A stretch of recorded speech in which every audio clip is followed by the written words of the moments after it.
When I was a kid, gaming was everything. I remember laughing with friends and staying up late as we explored new, impossible worlds. Games weren't just something you played, they were alive, full of memories that breathed life through each player and the stories they told. But this world is different. It's cold now, quiet. Where there once was conversation, friends, and excitement, now lie the dormant solitude of forgotten NPCs that echo throughout this relic of internet history. I want to explore these worlds, in search of the final few still wandering their lonely streets, in hopes that even just for a moment, I can feel their life once more. And if I'm lucky enough, maybe I'll get to share part of my life in return. This is just one more story about the many places and the people left quiet and forgotten. The first of these worlds has a story nearly as old as the internet itself. Beginning in 1995, this world was one of the first virtual online worlds, and weirdly enough, it hosted the first ever virtual wedding. Today, this is where our story begins, in one of the oldest internet time capsules, and a place that, although forgotten, never forgets. Welcome to Active Worlds. My first time entering Active Worlds went about exactly as you'd expect. Lonely, untouched spaces left waiting for the return of the crowds. At least, that's how it appeared. What I first thought were NPCs actually turned out to be players.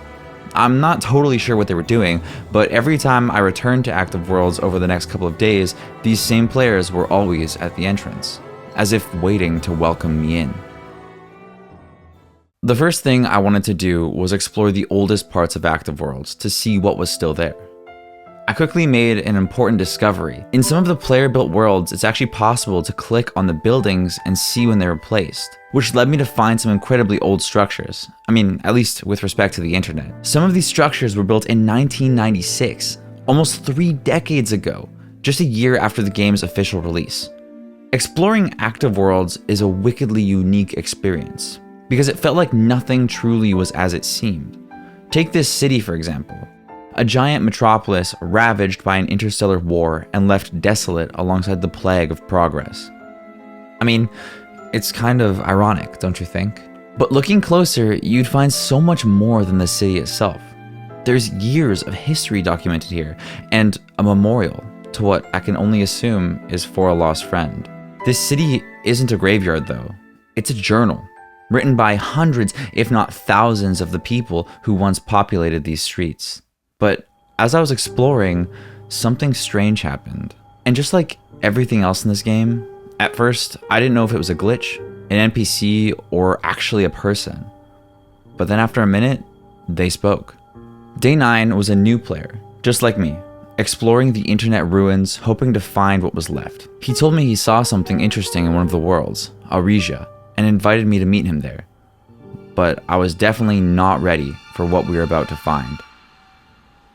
Aresia, from what I could find online, is the name of a science fiction convention in Boston. I don't know if this was their inspiration for the name, because the world itself didn't really have anything to do with sci-fi other than some of the aesthetics. Aresia is a combination of seemingly unconnected things, like whoever made this place was constantly abandoning one idea to explore the next. It kind of felt like I was reading someone's diary without permission. The first part of Aresia that I found was the Hurricane Tracking Weather Center, which was littered with links to different websites that someone might use to keep themselves informed during a severe weather event. And then, I found their cabin. This is what made me realize how personal this place is, with pictures of their handmade blown glass covering the walls in the main hall, alongside a link to their website. This, among other things like links for harp repairs, lost instrument forums, and other disconnected places. But this is when things took a dark turn. Remember at the start of this video when I said Active Worlds is a place that's been forgotten, but does not forget? I meant that literally. Just as I thought there was not much more to see, I noticed a small structure in the furthest corner of the world. And as I approached, I saw a flame burning in the center, towards the sky, lighting the space inside. What I'm about to show you honestly may be a moment in gaming that I never forget.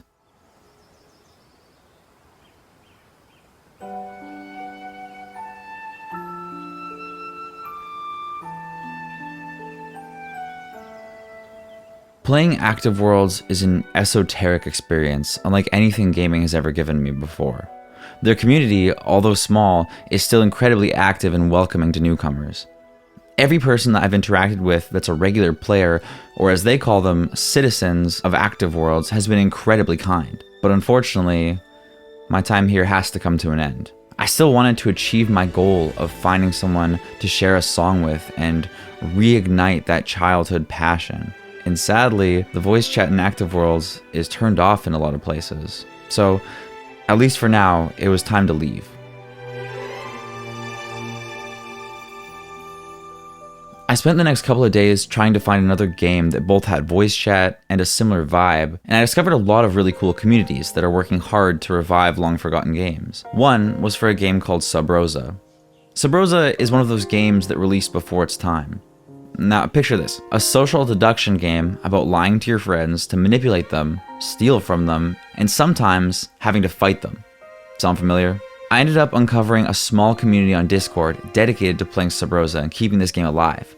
They plan events, do tons of cool stuff, but sadly, during the recording of this video, there just wasn't enough people online for me to be involved, and I began to lose hope. At this point, I had spent hours, if not days, trying to find someone to play a song for, and maybe I'm selfish. Should I just give up trying to rekindle the childhood spark of excitement that I used to feel? I don't know. Maybe I am selfish, and maybe I am just a loser speaking into the void and expecting something great to happen. So I decided this would be my last attempt.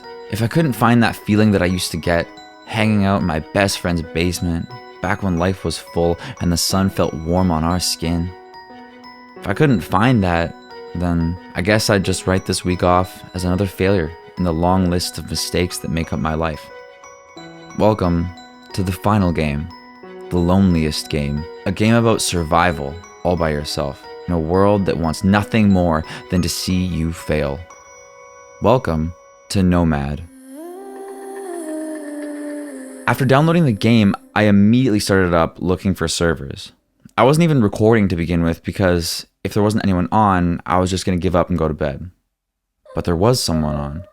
Out of the 8,192,000,000 people living on this earth, only one other person was in this small part of the internet with me.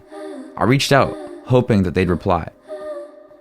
And before we go on, there's something important you should know about this game. If you've ever played Rust, then you know how games like this go. In this type of survival game, the idea is you have to gather resources, build a fort, find food, water, and weapons to defend yourself, all while every NPC and every player is trying to take everything from you. This game incentivizes you to steal from others to gain supplies more quickly.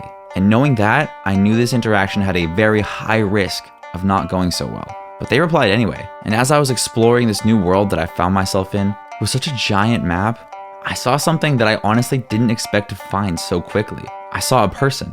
It was him, Augustin. I called out to him. At this point, I had nothing to lose. Augustin only spoke Spanish, and after I followed him to his house, he locked me outside where I inevitably met my end. Now, at this point, some people might say, well, we can't even speak to each other, so I guess that's it, and go to bed. But I was filled with a newfound determination, so I did what I had to do to communicate. Using my phone's translator app to take pictures of his messages, to translate them, and then typing my responses out into Google Translate, we began talking. He told me he's already had 3 of his houses stolen and didn't want to let me inside, but he could clearly tell that I was new and offered to help me build my own house. Again, I cannot stress this enough. In survival games like this type of interaction is incredibly rare.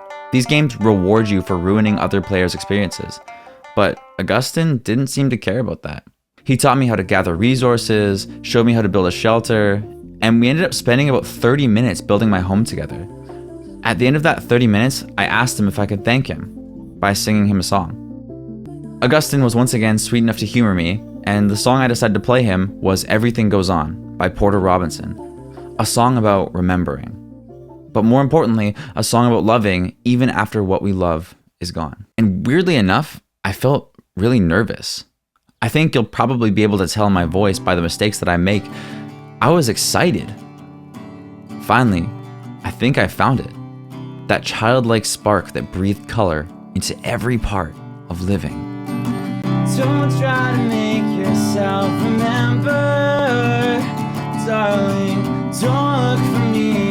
just a story you've been told. So let's pretend a little longer. 'Cause when we're gone, everything goes on. You were staring out the window, and I said, I wanna take you to the sea. When I'm better, we'll do everything. I gotta stop making promises I can't keep. What if I was gone tomorrow and the waves crashed on? Is it selfish that I'm happy as we pass the setting sun? And someday I'll be overcast, but you won't have to cry. 'Cause we'll do the grieving.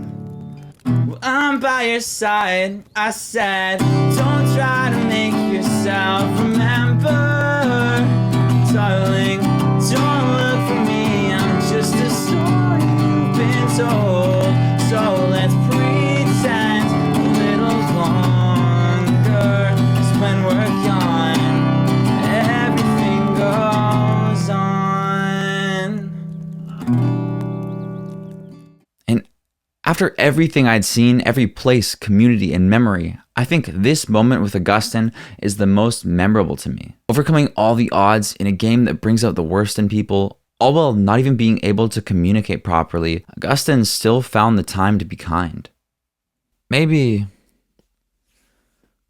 these games aren't so dead after all.